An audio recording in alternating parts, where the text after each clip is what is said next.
For more than 50 years, this next car has been making dreams come true for sports car lovers all over the US.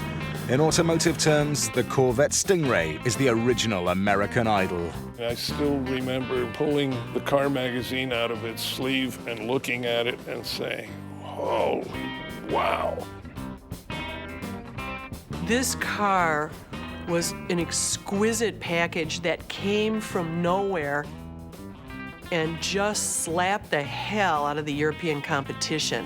Unlike everything else on the road, this car oozed Americana. I mean, it's got America written all over it, United States written all over it. It's a kind of stars and stripes in automobile form, really. And you can't help but seeing that car and you think everything that's big, blowsy, powerful, go ahead, and a bit excessive about the United States, it's represented in that car. It's patriotic, it's blue-blooded, it's American. We will buy this in our droves because it is that. And it offered what America wanted, which was fast, straight-line performance, reasonable reliability at low cost, and a thumping great V8. The earliest Vettes had the traditional inline six-cylinder engine, 6 cylinders lined up in a row and connected to a crankshaft that turned the wheels. With a top speed of 120 miles per hour, it was a popular motor for the time, but the brass at Chevrolet wanted something with more power, something that would earn them respect. To commemorate the 50th anniversary of the V8 showing up in the Corvette, why don't we imagine that these are the cylinders? The question was how to get more cylinders under the hood without radically changing the size and shape of the engine. But how are we going to do it? Because we're tied into a package, to a size, to a weight, to a chassis. We're going to change everything about the car in order to fit 2 more straight cylinders. The answer was a simple repositioning of the cylinders.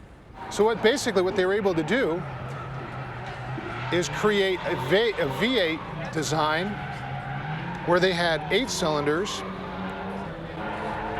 feeding into the crank, still down the middle, in a better package, a little bit wider, but not long. They could fit wide, they couldn't fit long. More power, same cake. Happy birthday, 50 years, V8 and a Corvette. Great engine, lots of torque, and that's the American way, because, you know, it is stoplight to stoplight here. There's not so many corners. It's not like Europe. Critics claimed the chassis wasn't rigid enough to resist flexing at high speed. The result was that its feet, in effect, weren't as well planted on the ground. It's great on that lovely road to Santa Monica, out of LA, Highway 1. You've got the Eagles playing on the 8-track, and it's fine. The slightest curve in the road, the slightest pimple or acclivity in the contours, and you're all over the place.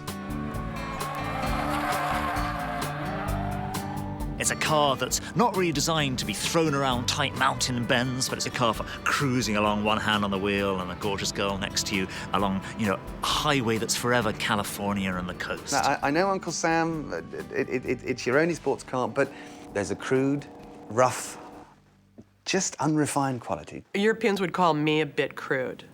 And, you know, they would sniff at something that came in and beat their pants off. That's what I say to them. You know, we're all a bit crude in America, but we're crude but effective. How's that?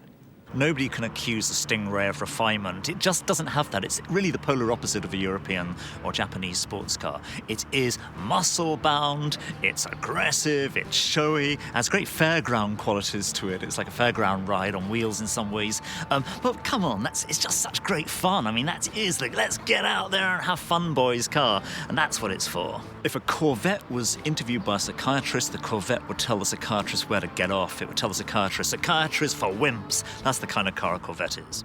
No other sports car has captured the American imagination the way the Stingray has. None has lasted so long, but critics are right to point out that it can be hard to control in the corners. That's why the Vette hits the brakes at number 8.